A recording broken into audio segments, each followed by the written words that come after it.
ẹlẹ́lẹ́yìí o mo kọ́kùnrin mo kóbìnrin ọmọdé eléyìí mo kí yín alàgbà eléyìí mo kí yín mo kí gbogbo ọ̀jọ̀gbọ́n tí ń fòótọ́ ọ̀nù jáwé mo sì kí gbogbo ọ̀jọ̀gbọ́n tí ń fòótọ́ ọ̀nù wàgbò bẹ́ẹ̀ ni mo kí gbogbo ọmọ Yorùbá káàkiri gbogbo àgbáńlá ayé ẹlẹ́lẹ́yìí ọ̀dẹ̀ ọ̀dà bí bùwọ́ omi láàmú agbọ́nù léyà nígbà bùwọ́ àgbò ìṣẹ̀dá wo nígbàbọ̀dẹ̀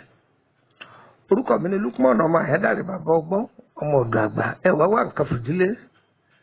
tàbí kẹfìdílé nǹkan kájọ jàǹfààní tí ń bẹ lára ètò tí mo gbé dé yìí ẹ gbójú ayọ̀ yín sókè ẹ wo èso yìí dáadáa mo rò pé yìí náà ti mọ̀ fún àǹfààní ẹni tí ò réso yìí rí tàbí ẹni tó rí rí tí ọmọ wúlò rẹ̀ orúkọ èso yìí a máa jáde látara igi osè igi wo ni igi osè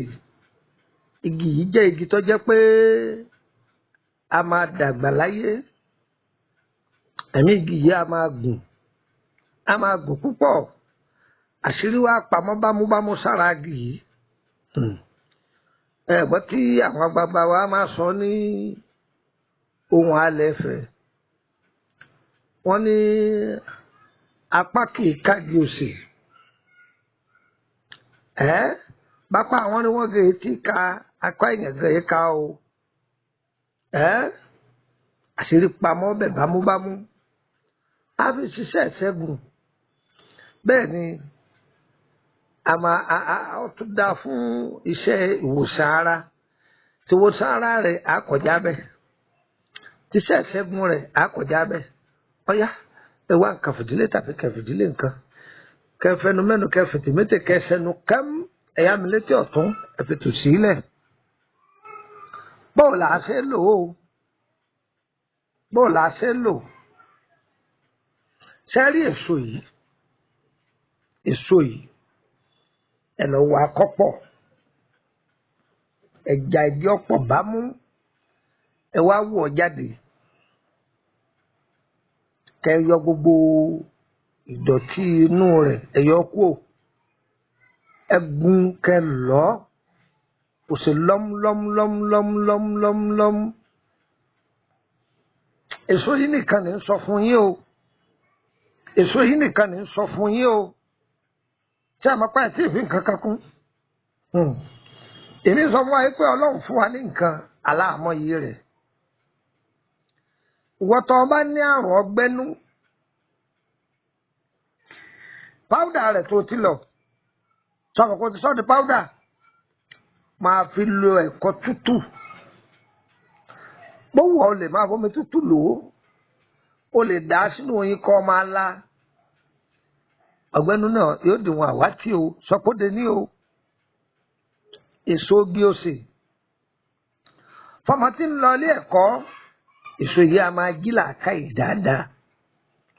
ó dáa fún ìsọ yìí ọyọ ọlẹ́nu àìrìnjìnà láyàrá púpọ̀ kẹrẹ ọba rìnjìnà ó rí bí wọ́n ti ń fodó òbílẹ̀ jẹun bẹ́ẹ̀ ni èso yìí lásán ó rí ọkùnrin tọ́jẹ́ pèsè kan sùn lọ ni tàbí wọn ẹlòmọ̀pẹ́ ẹlòmímẹ́ tọ́jẹ́ pé omi ìbàrá àdì rẹ̀ kì í kún tó gbìyànjú kọ́ máa lò èso yìí ni tó ti lọ tó ti di páúdà báwo ló ṣe wá lò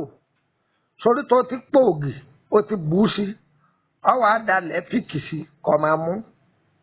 a máa fún ọkùnrin ní okun àti agbára kéde bẹ́ẹ̀ dúró ọmọ tẹ ẹsẹ̀ bí ọbẹ̀rẹ̀ látọmọ ọdún kan lóòkè kódà tó fi pọ́gọ́ta ọdún kókó tàlùbáǹkó ni aláboyún gan máa lò ó bó ṣe ń wò èso yìí máa má rẹ ní ṣe kó ara máa jí gbírí gbogbo lè ṣe ni ẹ má ti lọ ò ń bọ̀.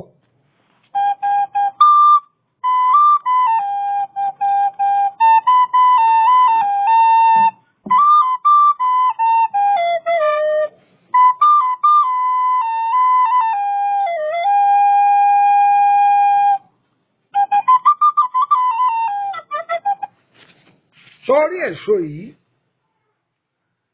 tí èèyàn bá ní bóyá àrùn pé diabẹ́tíìsì ni ẹ̀jẹ̀ ríru ni bẹ́ẹ̀ bẹ́ẹ̀ lọ wò mí tó bá sà ń lo èso yìí tó ti ṣe é ní páúdà sílé kódà àwọn àgbàlagbà á máa pò ó mọ́ ògì kódà wọn á máa bù ú sínú ìyẹ̀fun náà máa fi rùmàlà ọjọ́ ọgbọ́n rí àwọn ọlọ́gbọ́n lónìí tí a bá ń lò ó tí ó bá jẹ́ pé àmúdi tọ́tọ́dọ̀ Ọlọ́run wá èyíkéyìí àmúdi yóò jìnnà sí yàn gbà bí mo ti sọ fún yóò jìnnà sí yàn ọ̀dà abẹ́rẹ́ tí ń wojú Ọlọ́run ọkọ àtìyàwó ẹjọ́ máa lò ó èso tó ti sọ di páúdà yìí ni èso tó ti sọ di páúdà yìí ni kódà àti máa ṣiṣẹ́ fún eegun ara tí eegun ara máa jí gbégé ṣe bó kéwì bá a ti kọ́ lọ́dọ̀ àwọn tó bí wa lélẹ́yìí ìwọ gan tó kéwì ìwọ náà lọ gbọ́gbù rẹ̀ wò ìwọ náà ń bẹ ibà ó kéwì ìwọ náà tó rí oríṣiríṣi mẹ́ ọ̀dà gan ni èso yìí wọ́n ti fi kọ́ wa wá gbọ́ má tì í lọ sórí igi tó bí èso yìí igi tó bí lọ ara igi yìí ọwà bí ìgbà tá a bá sọmọ yẹn tá a họ́ọ̀gì yẹn bó ṣe sọmọ igi yìí tó fọwọ́ méjèèjì tó fi dì mọ́ sórí ibi tọ́wọ́ rẹ̀ dé níbi apá ọ̀tún gbìyànjú kó fi kíní kan sàmì rẹ̀ ó fi òkúta sàmì rẹ̀ ibi tọ́wọ́ rẹ̀ dé lọ́wọ́ òsì ó fi òkúta ó fi sàmì rẹ̀ ọwà kàrà kó mẹ ọwà mú àdá ọ̀pá àkóbi tẹ́lẹ̀ kínní ọ̀pá àkóbi tẹ́lẹ̀ kejì ó ti ṣe bí mo ti wí ọ̀yá kó dànù agbádá kí ni mo fi fún anímọ́ni kó dànù agbádá ọkùnrin dànù agbádá ó ti kó dànù agbádá fòdìdí àtàrí kan lásẹ̀kùn ó ti jó máa bù ara sọ́dún bẹ́ẹ̀ ni kaba ló ń wò ó sí ọ ní láburú ẹnu yá lásán yọ kàn máa wí lásán àwò yóò sì gbà yóò sì mọ̀ yóò máa jẹnu ẹ̀yìn lásán ni ẹ wọ mi ẹ lọ ẹ lò ọtọ́ lẹ́nu ó kù ní kù tó ẹ tó máa bá mi pàdé lórí igi òsè ní ọjọ́ rẹ tí ó jẹ part 2 nọ́mbà ọ̀lẹ́lẹ̀ bí bá mi sọ̀rọ̀ +23480 3298 3298 +23480 3298 3298 ẹgbàá kan sí +23481 33 155 111 +23481 33 155 111 tẹ́ bá ti pé nọ́mbà méjèèjì yìí tí ó bá ti lọ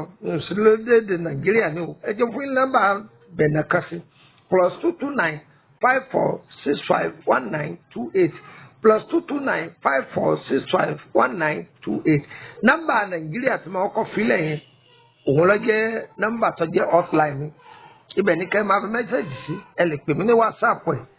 yá yẹ wá o kò ní yẹ lẹ ìbéèrè lórí ìrìn àjò ayé ẹni ìtọ́jú ara ńlá náà ewé àtijọ́ ẹ̀ka sọ́wọ́ àwa náà kọ́ elédùn àná bí wọ́n fẹ́ kì í bá dọ́rọ̀ ẹ̀ má dé mọ́lẹ̀ ìwọ náà máa pín yá yẹ wá o ire kábíyèsí.